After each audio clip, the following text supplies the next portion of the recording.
If every star in our night sky has at least one planet, it may be possible that one day you will point to a star and say, that star has a planet just like our own.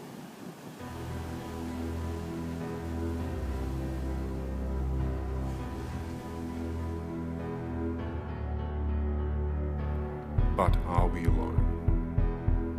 Is there life beyond Earth? Are we the only intelligent species that could exist in the universe? The number of galaxies in the universe is kind of more than the number of stars in our galaxy, in that when you look with that precision, for just 2 stars you've got thousands of galaxies. So 400,000 million stars in our galaxy, 400,000 million galaxies, maybe 400,000 million galaxies. That boggles the mind in itself, but in every one of those galaxies there are hundreds of thousands of millions of stars with planets, with all the rest of it. And then people say, well, there's no life elsewhere. Well, there must be, because the idea that life is so unique and so vanishingly improbable that it would only get going in one place in an infinity of worlds is insane to me.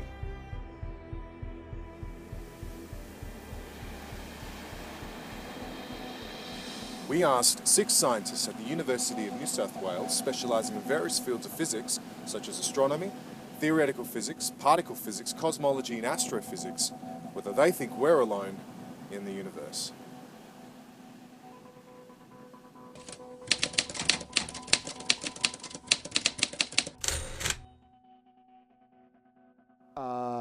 No.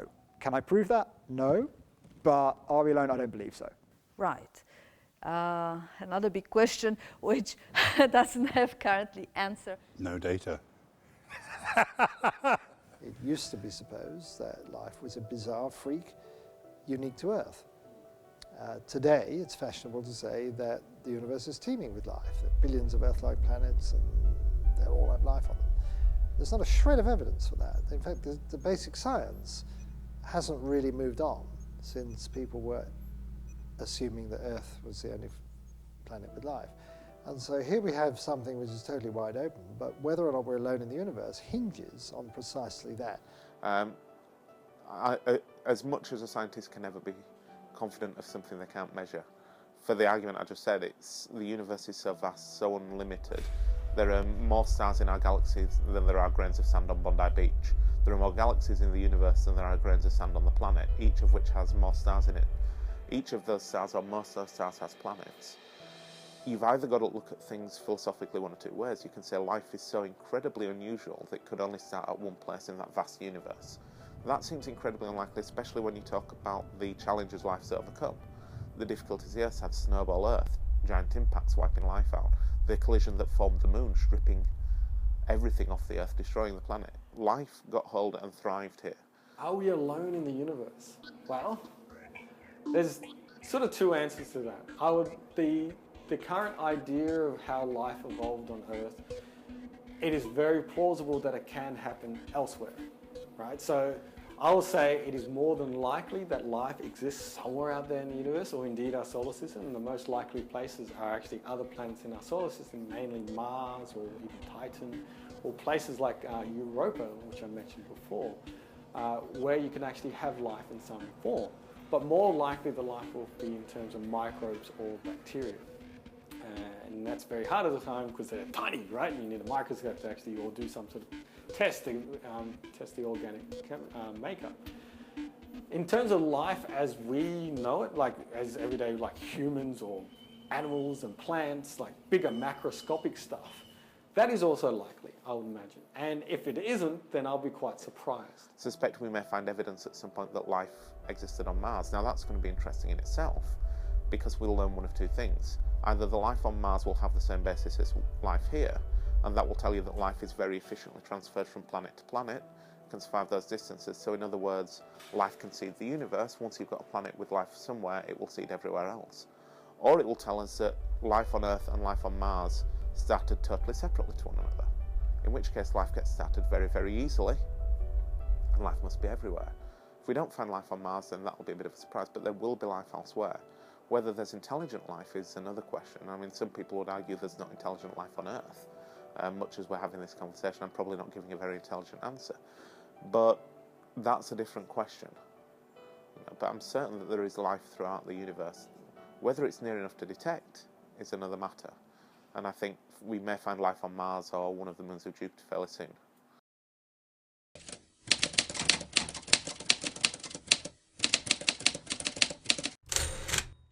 Have you heard of the Drake equation, which says you multiply together all these tiny probabilities and you get an even tinier probability, but non-zero? So it is probable that there are other... first of all, you have to ask, is there life elsewhere in the universe? Then you have to ask, did it evolve to become self-aware? Did it become... You know the old joke about there's no intelligent life even on this planet, but is there intelligent life, conscious life on other planets? That's another step. There could be bacteria. Will there be higher organisms? Will there be conscious organisms? It's a big universe, so probably yes, but again, no data.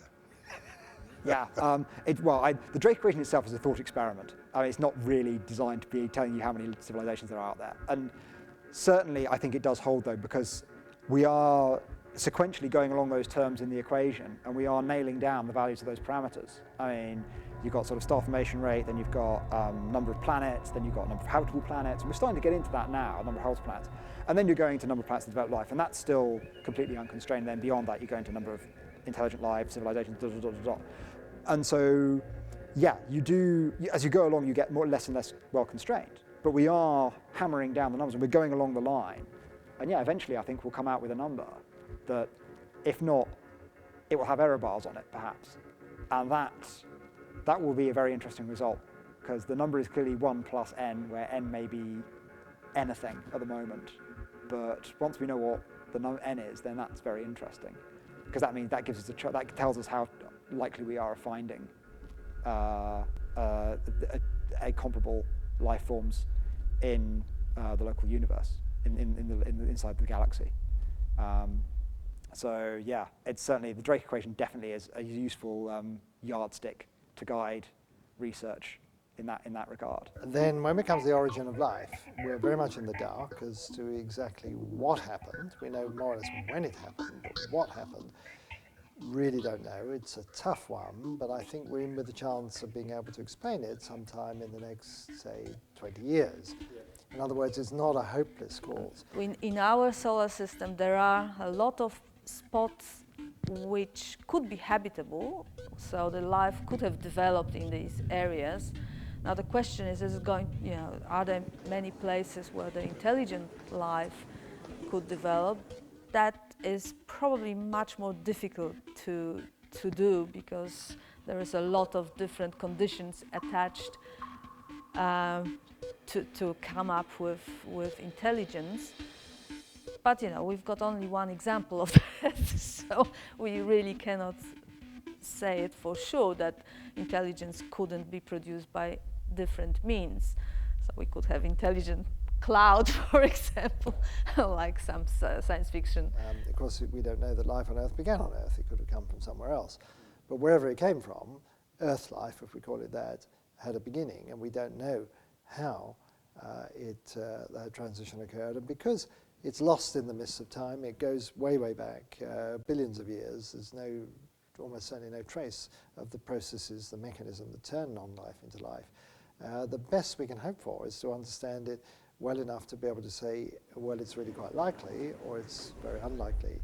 At the moment, it's completely wide open. It could be that the transition to life is so improbable, requires so many special circumstances, that it happened only once in the observable universe. I'm prepared to believe that. It's equally possible that given a planet like Earth, you wait a few tens of millions of years and it's inevitable that life crops up. Now, in my career, spanning several decades, the pendulum has swung. It used to be supposed that life was a bizarre freak unique to Earth. Today, it's fashionable to say that the universe is teeming with life, that billions of Earth-like planets and they all have life on them. There's not a shred of evidence for that. In fact, the basic science hasn't really moved on since people were assuming that Earth was the only planet with life.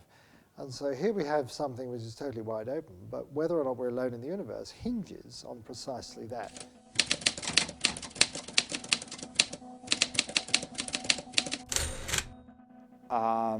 Will we ever know that we're not alone? Again, I don't think we'll ever know. I think the timescales and the chances of finding anything are just so low that unless we got ridiculously lucky, then I think we'll never know. But I don't believe that we can be alone, simply from now we know the number of, there's like planets around every star, huge numbers of stars, the chances of planet formation system, a planetary system like our own forming is not uncommon. And they're rare, and they're rarer than average, but they're not uncommon. So the chances of there being other habitable planets out there, as we understand habitability, yep, probably, almost certainly. There's nothing physically special about our location in the universe, really. It may be difficult, but I certainly don't think it's impossible. And therefore, I think that, are we alone? The answer is clearly no. Will we ever know that we're not alone? I think the answer is also probably we will never know. Because the timescales and the chances of finding people, well, other things, other people we could communicate with and understand are that low that we might even recognize what we were looking at if we looked at them.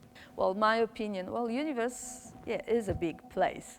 And there are a lot of, we're learning about extrasolar systems which seem to be similar but not the same to what our solar system is. I'm trying to characterize planets and exoplanets in terms of what atmospheric conditions there are there. Now, if I see some oxygen there, yes, I will be very excited and I'll just run and tell everybody about it. And, you know, seeing oxygen, that is clear indication that something organic is going on there, and perhaps there is life similar to our own there. So yes, I will, you know, at the moment I'm looking at any sort of any molecules which can be present in these atmospheres, but some molecules are obviously more interesting than the others. So.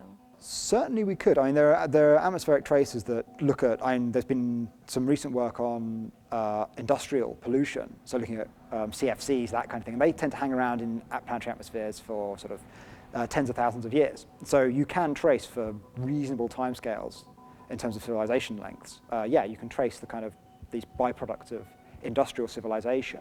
You might be able to pick up these traces. But again, 50,000 years in the grand scheme of things is not that long. I mean, the solar system is 4.5 billion years old, and the universe is, 13.8 billion years old. So 50,000 years is a blink of an eye in those terms. So again, the chances of getting pot luck and hitting something at the right time to see those traces in a planetary atmosphere are very rare. And that, of course, assumes, that your advanced, intelligent people on a different planet are going to go through an industrialization process. They may suddenly they may develop a philosophy which requires total environmentalism or something. I mean, you've got no idea how aliens think. So they may not come up with that kind of the idea of having space flight, having radio telescopes. They may not even think of those things. So yeah, it's weird. You've got no idea what's out there until you go look. You've got no idea what's out there. But the problem is going out there and looking is incredibly hard. And that's why you have to have these big missions to listen to radio signals, because the easiest way to get from place to place is by sending a radio signal or looking at the light that's coming from somewhere else and seeing what comes back. If life is easy to make and happens often, then we might expect there to be cosmic company. But if it turns out that only one in a trillion planets will have life on them, then probably we're alone in the universe. So the likelihood of life out there, extremely high. The likelihood of actually us finding life, well, depends what type of life you're looking for. Microbial life and bacterial life out there in the planets in the system, I say that will be likely in our lifetime.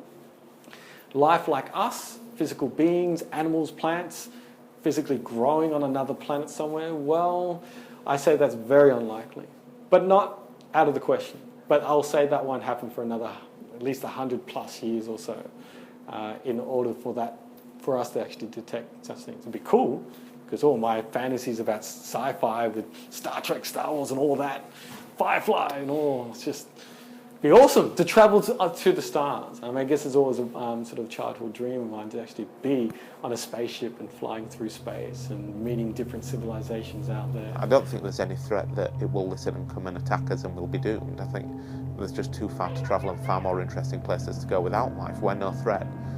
You know, everybody kind of always assumes in the Hollywood movies that we find aliens that are so similarly advanced to us that we can kill them in the end with the cold or something like that. And if you think back, life in the universe will have had a long time to get going. The odds of finding someone exactly at the same stage of development as us is vanishing. If they're 50 years behind, they're no threat to us. If they're 50 years ahead, we're no threat to them. You know, if you imagine soldiers from World War II with their weapons going up against modern soldiers, it'd be no contest. If you imagine soldiers from World War II going up against people from the Boer War, would be no contest. And so why we think, aside from it being good for movies because it gives you admirable conflict, there'd be any risk of conflict at all is, to me, somewhat laughable. Short answer, I don't think we're alone, but whether we detect it or confirm the existence, that's really the scientific question. Because science at the moment says no, we don't know yet. And we emphasize the word yet because it seems likely that life should evolve somewhere else. But until we find that piece of evidence, and we have the tools to find it, right? We've got these probes going out to the planets, and we're doing that with Mars, with Curiosity, trying to see if there's actually life underneath the surface in some sort of microbial or bacterial form. And so it's highly likely if we send more and more probes out, concentrating in different areas on the surface of Mars, we should find something. If it is there, we should find something, some form of life. We've confirmed water on Mars in both liquid, gas, and solid form. So that's a good indicator that either life used to be on Mars or life could still exist in these water reservoirs nearby. So far, we know that one intelligence, biologically sort of driven, carbon sort of made intelligence, which are human beings. Now, if something like that could be reproduced somewhere else, I guess the probability is not negligible, and I'm optimist. So I believe there are some forms of life in the universe, whether they are intelligent or not, whether it's easy for intelligence to survive. That's much more complex question. Depending on what they're looking for and what they consider interesting and stuff, how advanced their technology is will determine when life on Earth was discovered by them. In terms of the radio signals that we've been sending out, that's expanding out into a bubble as those radio waves travel out into space. So that currently only probably covers the nearest 100 light years, a tiny little blip in our galaxy. But in 100,000 years, everywhere in our galaxy will have been exposed to that wavefront, albeit as an incredibly, incredibly, incredibly weak faint signal. But it'll have still been through there. So we've already advertised ourselves to the cosmos. The question is then whether it's listening.